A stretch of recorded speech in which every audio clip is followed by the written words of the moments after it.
Ídolo e vencedor pelo Atlético de Madrid da Espanha e agora defendendo as coisas do São Paulo, o lateral direito Juanfran é o convidado de Cleber Machado no Hoje Sim, podcast produzido pelo Globo Esporte e promete que não sairá do Brasil sem conquistar um título pelo São Paulo. Só penso em ser campeão com o São Paulo. Todos os dias eu falo para minha família, não vou sair do Brasil sem ganhar uma taça, não posso voltar para a Espanha sem nada, não posso, afirmou o lateral. Ex-companheiro de time e amigo também do lateral Felipe Luiz, hoje no Flamengo, Juanfran revelou que brincou com ele sobre as conquistas da equipe carioca e a vinda ao Brasil não é passeio. Isto é algo que eu falei outro dia com o Felipe Luiz, que nós dois falávamos que não viemos para o Brasil para passear. Ele no Rio e eu em São Paulo viemos para ser campeões. Falei para o Felipe, você já foi campeão, agora é minha vez.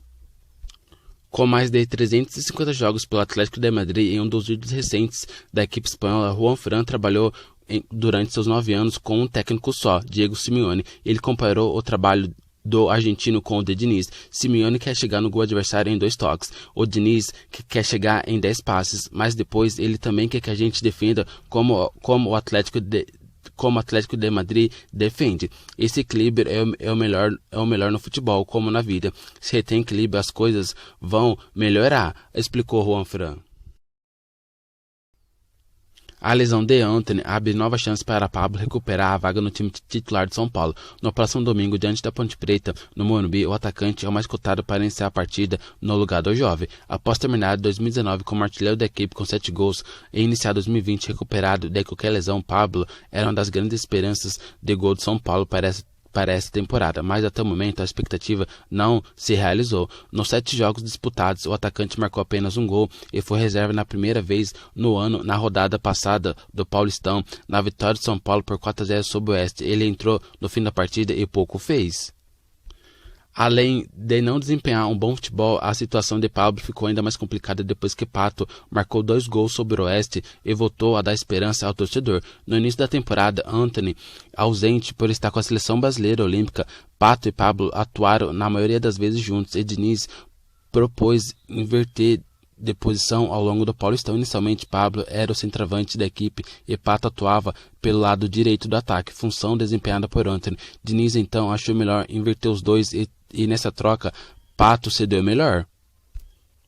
Sem conseguir engrenar pelo lado direito, Pablo perdeu a posição para Antony no retorno do jogador ao São Paulo. Eu vi o Pato se encaixar na função de referência no ataque. Um dos principais problemas enfrentados por Pablo vem sendo as finalizações. De acordo com o site Footstars, o atacante já deu 22 chutes para o gol no Paulistão e só acertou 8 no alvo, um aproveitamento de 36,4%. Ele é o segundo que mais finaliza no Paulistão. Para efeito de comparação, Pato arriscou 16 vezes e acertou 8 no gol, aproveitamento de 50%. Ele tem 2 gols marcados no ano. No domingo, Pablo deverá atuar mais uma vez pelo lado do campo e terá o desafio de mostrar que pode voltar a ser titular no São Paulo.